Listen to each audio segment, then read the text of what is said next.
বন্ধুরা, আজকে আমি ভয়েস চেঞ্জ 3-তে তোমাদের আজকে তোমরা যেমন ক্লাসে পড়ো সাধারণত সেই রকম নিয়মেই আমি আজকে ভয়েস চেঞ্জ দেখাচ্ছি। যেমন তোমরা বলো যে সাধারণত 7, 8, 9, 10 স্টুডেন্টরা বা 11, 12 যেমন আই ইট রাইস, তোমরা বলো rice is eaten by me. You eat rice, rice is eaten by you, এরকম শিখেছো তোমরা। We eat rice, rice is eaten by us. They eat rice, rice is eaten by them. He eats rice, rice is eaten by him, এরকম শিখেছো। এবং এদের question করাও শিখেছো এরকম তোমরা। কীরকম? প্রথমে ইয়েস নো কোশ্চেন, যে ডু ইউ ইট রাইস, সেখানে ডু ইউতে কোশ্চেনে is rice eaten by you. Do you থাকলে ইজ হবে। Do you play football, is football played by you. এরকম ডাজ হলে does Ram play football, is football played by Ram, এইরকম। আবার দেখো ডাব্লিউএইচ শিখেছ, মানে ডাব্লিউএইচের মধ্যে শুধুমাত্র হুটাই একটু গন্ডগোল করে। যেমন হু এট রাইস, হু থাকলে আমরা বাই হুম, হুটা উঠে গিয়ে বাই হুম করতে হয়। By whom was rice eaten, by whom was rice eaten, এটা তোমরা বলো। আবার যেমন who will do it, by whom will it be done. Who has done it, by whom has it been done, এরকম তোমরা পড়েছো, এরকম করো নর্মাল। এরপরে যেমন আমি ওখানে একটা জিনিস বলতে ভুলেছি, ডিড দিয়ে কোশ্চেন করলে ইয়েস নো, যেমন ডিড ইউ ইট রাইস, তাহলে ওয়াজ হয়, was rice eaten by you. Did Ram play football, was football played by you, এরকম। এটা কিন্তু ইয়েস নো কোশ্চেন। এবার দেখো ডাব্লিউএইচ এর মধ্যে একমাত্র হুটাই চেঞ্জ হচ্ছে, কিন্তু তুমি যদি বলো হোয়েন, হোয়ার, হাউ, হোয়াই, এরা কিন্তু চেঞ্জ হয় না। কীরকম? যেমন when do you eat rice, তুমি কখন ভাত খাও, তার কিন্তু ভয়েস চেঞ্জ হবে when is rice eaten by you. আবার দেখো when does Ram play football, তাহলে when is football played by Ram. When did you eat rice, when was rice eaten by, when থাকলে হোয়েনই থাকছে, ইটেন বাই। এবার লক্ষ্য করো why did you eat rice বা why do you eat rice, why থাকলে why থাকবে, why do you eat rice, why is rice eaten by you, এরকমই থাকবে। হাউ থাকলেও তাই, এগুলো কোনো চেঞ্জ হয় না। Where do you play football, where is football played by you, where থাকলে ওরকমই থাকবে, কোনো চেঞ্জ হচ্ছে না। এরপরে আসো আমরা ভয়েস চেঞ্জ করাচ্ছি। এবার হচ্ছে অন্যরকম জিনিস, আসো যেটা হোয়ার দিয়ে এটা আমি বলছি সেটা হচ্ছে, তারপরে আসছি আমরা যেটা করেছি এটা হচ্ছে আমরা ইম্পারেটিভ সেন্টেন্সের ভয়েস চেঞ্জ। ইম্পারেটিভের ভয়েস চেঞ্জ তার আগে আমি একটা জিনিস বলি, সেটা হচ্ছে যেমন আমরা বলি shall, should, will, would, can, could, may, might, এগুলোর ভয়েস চেঞ্জ করতে গেলে শুধু একটা বি লাগবে, বি ভাব দিতে হয়। কীরকম? I can do it, it can be done by me, যে বি লাগবে। ইউ কুড ডু ইট, তাহলে it could be done by you. You may do it, it may be done by you. You might do it, it might be done. এরকম it should be done, would be done, could be done, might be done, এরকম must B done, এরকম আমরা বলে একটা B দিতে হয়। তারপরে আমি বলছি ইম্পারেটিভ সেন্টেন্স, যেমন আমরা বলি অর্ডার যদি করো কাউকে, ডু ইট, তোমরা যেন শুরু হবে লেট দিয়ে, লেট ইট বি ডান। তারপরে write an application, let an application be written, এরকম লেট দিয়ে শুরু একটা বি দিতে হয়। কিন্তু এইবার দেখো তারপরে আমি যেটা বলছি সেটা হচ্ছে, যেমন অনেক সময় প্লিজ দিয়ে যদি কেউ তোমাকে জিজ্ঞেস করে please help me, please give me a glass, please যে তখন আমরা প্লিজটা উঠিয়ে দিয়ে বলি you are requested to, you are requested to help me, you are requested to go there, you are requested to do it. তোমাকে অনুরোধ করা হচ্ছে এটা করো, এটা দেখো, এটা ইউ আর রিকোয়েস্টেড। ওরকম ইউ আর যদি কাউকে উপদেশ দেয় you are advise to go there do this. আবার যদি অর্ডার করে you are order to do this, তোমাকে আদেশ করা হচ্ছে করার জন্য। You are order to go away, যেমন গো অ্যাওয়ে, এটা ভয়েস চেঞ্জ করতে গেলে গো অ্যাওয়ে, এটা দেখো কোনো অবজেক্ট নেই, তখন কি হবে you are order to go away, you are ask to do it, you are told, you are requested যদি প্লিজ থাকে, এরকম করতে পারো। এরপরে আসছি আমরা তখন ডাবল অবজেক্ট দিয়ে একটা কথা বলছি। ডাবল অবজেক্ট যেমন একটা সেন্টেন্সে দুটো অবজেক্ট থাকে, কীরকম, যেমন Ram gave Mita a pen, এখানে দুটো অবজেক্ট কী আছে, রাম গেভ মিতা, মিতা একটা অবজেক্ট, পেন একটা অবজেক্ট। আমরা মিতাকে বলি পার্সন, পার্সন আমরা বলি ইনডাইরেক্ট অবজেক্ট এটা, আর একটা তারপরে একটা পেন হচ্ছে আমরা বলি ডাইরেক্ট অবজেক্ট, এটা হচ্ছে থিং মানে বস্তু। কিন্তু এই ভয়েস চেঞ্জ তুমি দুইভাবে করতে পারো, তুমি যদি মিতা দিয়ে করো সেটাও হবে, আবার পেন দিয়ে করলে সেটাও হবে।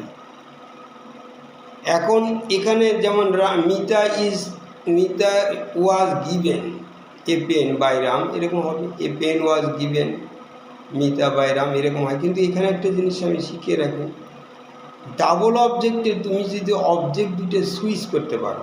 কীরকম করে সুইচ করো, তুমি ধরো রাম গেভ মিতা আগে দিলে, পার্সন পেন পরে দিলে, মাঝখানে কিছু বসেনি। আবার দেখো এটিকে উল্টিয়ে দিছে, Ram gave a pen, pen to Mita, pen আগে দিলে তখন মিতার আগে একটা টু বসলো, টু বসে, আবার অনেক সময় ফর বসে, রাম বট এ পেন ফর মিতা, ফরও বসে। কিন্তু আমরা বলছি তখন যদি তুমি অনেক সময় এরকম হতে পারে, অর্থাৎ এটা পরে আমি শিখিয়ে পারি, ডাবল অবজেক্টের আরও অনেকটা আছে, শিখতে পারবে। সেক্ষেত্রে তুমি a pen was given to Mita by Ram এরকম করে বলতে পারো। তারপরে আমি শিখাবো এখন সাবজেক্ট আর অবজেক্ট। সাবজেক্ট তো তোমরা খুব সহজ, Ram eats rice, who eats rice, who হচ্ছে সাবজেক্ট, রাম উত্তর হচ্ছে Ram, who eats rice Ram.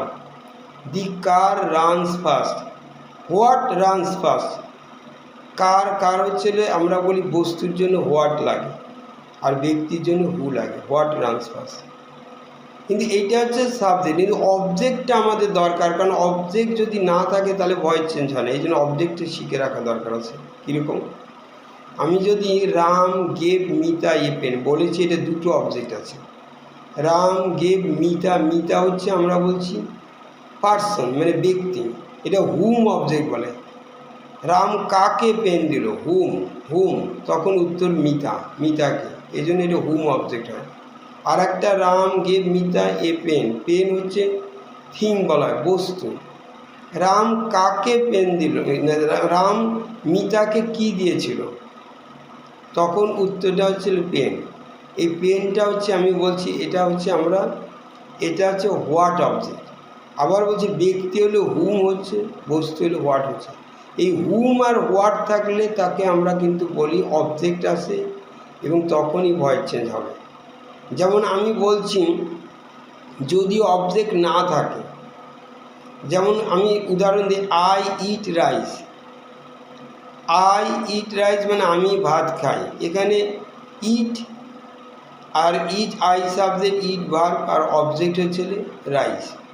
কিন্তু এইখানে রাইস অবজেক্ট আছে, এই জন্য ইটটাকে আমরা বলি ট্রানজিটিভ ভার্ব, যার অবজেক্ট আছে তাকে ট্রানজিটিভ, এবং এটা ভয়েস চেঞ্জ হবে, rice is eaten by me.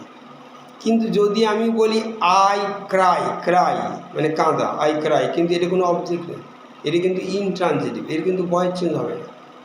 I love, আমি হাসি, এটা ভয়েস চেঞ্জ হচ্ছে না, কারণ এটা ইনট্রানজিটিভ। সুতরাং ইনট্রানজিটিভের ভয়েস চেঞ্জ হয়। যেমন আমি আরেকটা উদাহরণ দিচ্ছি, আর দুটো তিনটে, যেমন birds fly in the sky, পাখিরা আকাশে ওড়ে। এখানে দেখো পাখিরা কাকে ওড়ে, পাখিরা কি ওড়ে নাই, মানে হুম হুম দিয়ে প্রশ্ন করো কাকে ওরে বা কী ওরে নেই, এটা কিন্তু অবজেক্ট নেই। অর্থাৎ অনেক এটা আছে পাখিরা কোথায় ওরে, এখানে হয়ার প্রশ্নের উত্তর আছে। হয়ার দিয়ে প্রশ্ন করলে এটাকে আমরা কি বলি, এটাকে হচ্ছে অ্যাডভার্ব বা অ্যাডভার্বিয়াল বলে। যেমন ইন দ্য স্কাই হচ্ছে অ্যাডভার্বিয়াল, এটা পরে শিখাবো। ইন প্রিপোজিশন, দি হচ্ছে আর্টিকেল, স্কাই হচ্ছে নাউন, এটা গ্রুপ অফ ওয়ার্ডসকে এটা অ্যাডভার্বিয়াল ফ্রেজ মানে অ্যাডভার্ব ফ্রেজও বলতে পারবে। এটা ভয়েস চেঞ্জ হবে না, কিন্তু অনেকে যদি বলি ভয়েস চেঞ্জ করে, অনেকে স্কাই দিয়ে ভয়েস চেঞ্জ করে, না আকাশকেই উড়িয়ে ছাড়বে এরকম, এটা ভয়েস চেঞ্জ হয় না। ঠিক অনুরূপভাবে দেখো, কিন্তু এটা যদি আমি বলতাম আই ফ্লাই এর কাইট, আই ফ্লাই মানে এখানেও ফ্লাই আছে, এই ফ্লাইটা কিন্তু ট্রানজিটিভ। কেননা আমি কি উড়াই, ঘুড়ি উড়াই, হোয়াট প্রশ্নের উত্তর আছে, এটা ভয়েস চেঞ্জ হবে। কীরকম, a kite is flown by me, এই জন্য এইটা কিন্তু আমি বলছি এটা ট্রানজিটিভ, এটা হবে। কিন্তু অথচ birds fly in the sky, এই ফ্লাইটা কিন্তু ইনট্রানজিটিভ, কারণ ভয়েস চেঞ্জ হবে না, কারণ এখানে অবজেক্ট নেই। হুম বা হোয়াট প্রশ্নের উত্তর দিলে উত্তর নেই। আবার দেখো আরেকটা দিচ্ছি, I walk quickly in the morning, আমি সকালবেলা খুব তাড়াতাড়ি হাঁটি। কিন্তু এখানে কুইকলি মানে হাউ প্রশ্নের উত্তর, আর মর্নিং হচ্ছে হোয়েন প্রশ্নের উত্তর, এগুলো হচ্ছে অ্যাডভার্ব বা অ্যাডভার্বিয়াল, কিন্তু এটা কিন্তু কোনো ভয়েস চেঞ্জ হবে না। কিন্তু অনেককে বললে ওটা, অনেকে বলে কি মর্নিং দিয়েই ধরে ভয়েস চেঞ্জ, মানে মর্নিংকেই হাঁটিয়ে ছাড়বে, এটা ভয়েস চেঞ্জ হয় না। তো অনুরূপ করে I am going to school, আমি কোথায় যাচ্ছি, হোয়ার প্রশ্নে তো ভয়েস চেঞ্জ হবে না। তো এরকম আমরা বলি হোয়ার, হোয়েন, হাউ, হোয়াই, এগুলোকে অ্যাডভার্ব বলে, এগুলোতে ভয়েস প্রশ্নের উত্তরে কিন্তু ভয়েস চেঞ্জ হয়। এখানে শেষে আরেকটা জিনিস বলি, অনেক সময় যেমন অনেককে আমি খুব ইচ্ছে করে জোকিংলি বলি যে আই অ্যাম এ স্টুডেন্ট, এটা ভয়েস চেঞ্জ করা, কিন্তু পারে না। আসলে অ্যাম ইজ আর, এটা কিন্তু মেইন ভার্ব না, এটা অ্যাম ইজ আর থাকলে আমরা বলি বি ভার্ব বা ওয়াজ ওয়ার, এর কিন্তু ভয়েস চেঞ্জ হয় না, অনেকে জানে না। যেমন আবার বলছি আই অ্যাম এ স্টুডেন্ট, এটা ভয়েস চেঞ্জ হবে না। যেমন মিতা ইজ বিউটিফুল, এটা ইজটা, এটা অন্য কোনো ভার্ব নেই, এটা ভয়েস চেঞ্জ হবে না। আবার দেখো অনেক সময় যেমন আই হ্যাভ এ কার, আমার একটা গাড়ি আছে, যেমন হ্যাভেরও ভয়েস চেঞ্জ হবে না, হ্যাভ, হ্যাজ, হ্যাড হবে না। এখানে অনেকে, কিন্তু যদি এটা বলতাম যে আই হ্যাভ বট এ কার, এবার বট মানে বাই, একটা নতুন ভাব ঢুকে গেল, তখন হবে যে a car has been bought by me, এটা ভয়েস চেঞ্জ হয়। তাহলে বুঝতে পারছো এখানে অ্যাম ইজ আর ওয়াজ আর বা হ্যাভ, হ্যাজ, হ্যাড, এগুলো কিন্তু ভয়েস চেঞ্জ হচ্ছে না। কিন্তু অনেকে এটা জানে, বি ভার্ব বা হ্যাভ ভার্বের ভয়েস চেঞ্জ হচ্ছে, মেইন ভার্ব একটা থাকতে হবে, না হলে হবে না। আজকে এইটুকুই থাক, থ্যাংক ইউ।